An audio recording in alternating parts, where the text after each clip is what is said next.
maanta waxaan dul istaageynaa cudurka kaadi macaanka ama sokorta, calaamadaha lagu fahmi karo cudurka, qaababka calaamadahaas ay noqon karaan marka uu yahay diabetic mellitus type 1 iyo marka uu yahay diabetic mellitus type 2.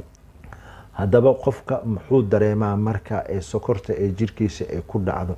waxaa jira marka calaamado gaar ah qofkaas inay muhiim tahay in laga wareysto marka ay sokorta ay ku dhacdo jirka, gaar ahaan qofka dabcan wuxuu kuu sheegaa inuu yahay qof cunistiisa aada u badan, dabcan mar walba hadii jeer raashinka inuu cuno jecel oo appetite-kiisu aada u furan yahay, u xoog badan yahay, baahi badan haysto.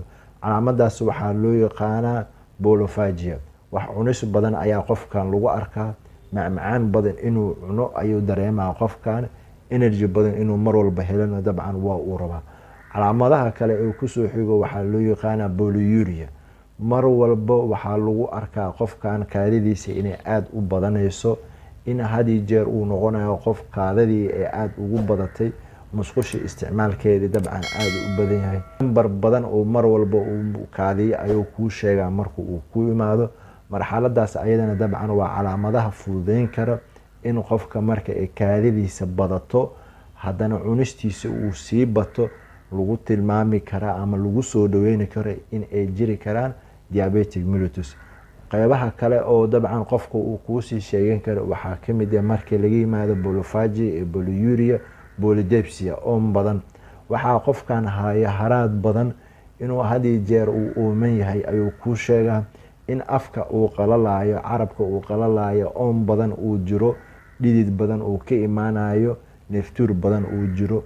oonkaas iyo kaadidii badate iyo cunistiisoo badate waxay keenaysaa in uu miisaankiisa uu yaraado, in miisaankiisa uu noqdo mid aada u dibicsan. qofka waxaa la arkaa in murqihiisa hadii uu murqo oo qofka uu lahayo uusan ahayn qof aada u cayilin, in murqihii ay dhamaadaan. sidoo kale qofka waxaa lagu arkaa hadduu yahay qof aada u cayilin, faadkii dabcan ama baridii ama dhabarkii dufuntii ka saarneyd ayadana inay noqoto mid aada u sii yaraata. weight loss wax la dhahay ayaa dabcan ay dhacaya marka qofka uu ku imaado aada dareentid in qofkan calaamadaha sokorta uu sheegtay. waxaad weydiisaa miisaankiisa, wuxuu kuu sheeganaya in miisaankiisa uu aada usii dhacayo. markii hore uu ahay qof aada u cayilan ama u buuran ama dabcan jir leh, laakiin waayahan dambe uu noqday qof miisaankiisu sii jarmayo.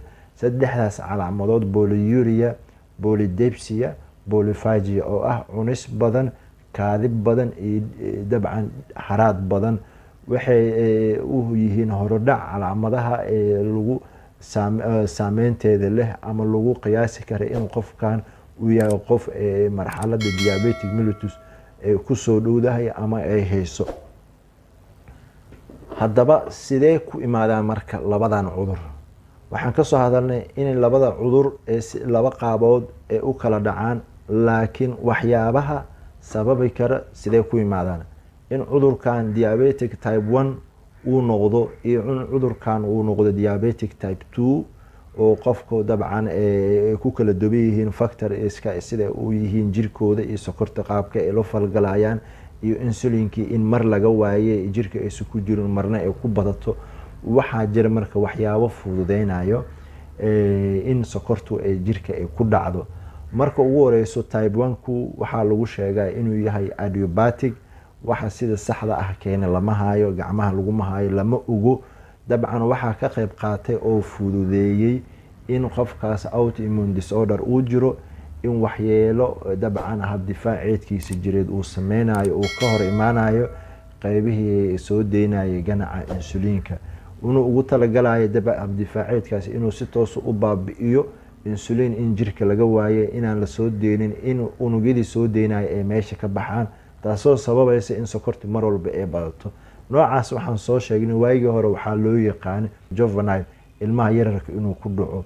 ilmahaas yararka uu ku dhaco dabcan waxaa la dhihi jiray waagaas inay yihiin ilmo aada u cayilin, in ilmo macmacaanka ama cunooyin kala duwan ee aada u badsade, taasoo miisaankooda iyo sokorta qofku jirka ku jirtay iyo waxa uu isticmaalaya aysan islahayn.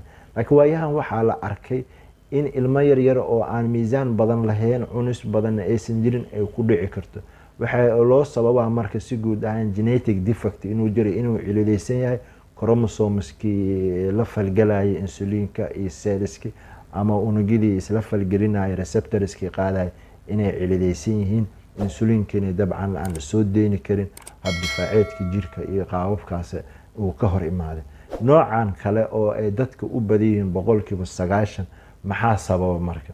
waxaa sababa wax anaga aan gacmahayna ku keensanay, wax aan sababsane oo aan dabcan hadii jeer aanan jirkeena u daryeeleynin in sokorta waxyeeladeeda ay naga yaraato. haddaba maxay yihiin waxaas? waxyaabo badan qofku waxaa laga yaabaa in macmacaan badan uu isticmaalayo, in sokor badan uu qaadanayo, sokorta jirkiisa ku jirta iyo inta asaga uu isticmaalayo inaysan islahayn ay kala badan yihiin, taasoo ay keeni karta in qofka miisaankiisu uu aada u bato, dufanta la keedgareynayo oo sokor ahaan in loo keedgareystana ay noqoto inay aada usii badanayso, isticmaalka jirka sokorta uusan isticmaalayn ama energy ahaan uu ka dhigin inay yaraanayso. sababtoo ah waxaa laga yaabaa inaad tahay qof baabuur ku socdo mar walbo, socod badan aanan sameynin oo aanan sokortii wuxuu u baahnaya jirka mar walbo inuu isticmaalo aanan sii gubeynin. haddaad mar walba socodkaaga badasid waxaa laga yaabaa energy jirkaaga inuu aada ugu isticmaalo, sokortina aysan mar walba badanan. waxaa dhici karta marka shaqooyinkaaga inay badan yihiin, shaqo fadhi ay u badan tahay, cabitaankaaga iyo cunistaadana ay badan yihiin, taasoo sababi karto in miisaankaaga uu kordho, in miisaankaaga uu aada u kala duwanaadaan, keeni karta in sokorta mar walba hyperglycemia ay noqoto, insulinkina lasoo daayo, aysan ismaajgareyn karin, isla kontrooli karin in unugyadii ay ka faa'iidaystaan. waxyaabaha kaloo keeni kara waxaa ugu horeeya ama loo sababaa chronic disease, cudurada daaha sida pressureka kale. qofku marka uu qabo wuxuu u nugul yahay in riski uu ka qaado hyperglycemia, sokortiisa inay badato. sidoo kale waxyaabaha kaloo kamid ah infectionska qofku ku dhaco, soo laabto, habdifaaceedka jirka aada uuqi, ayagana waxay u nugul yihiin inay kugu sababaan sokorta qeybaheeda kala duwan, gaar ahaan diabetic type 2. anigoo ah Dr. Maxamed Liibaan Maxamed, waxaan idin leeyahay halkan ayaan ku joojinaynaa mowduucii maanta aan uga hadalnay calaamadaha sokorta lagu fahmo, qaababka sokorta ay u kala baxdo, hababka ay u yimaado, sida ay ku dhalato, dhammaan qeybahaas kala duwan aan ka soo hadalnay. halkan ayaan ku joojinaynaa. mowduuca soo socda aan uga hadli doono baaritaanada sokorta loo sameeyo, culeysyada caafimaad dare ee keeni karto iyo daaweynteeda insha Allah ayaan dul istaagi doonaa. waxaan idin leeyahay aada iyo aada u mahadsantihiin sida aad ii dhegeysateen, ila socoteen mowduuca aan soo gudbiyey. wassalaamu calaykum waraxmatullaahi wabarakaatu.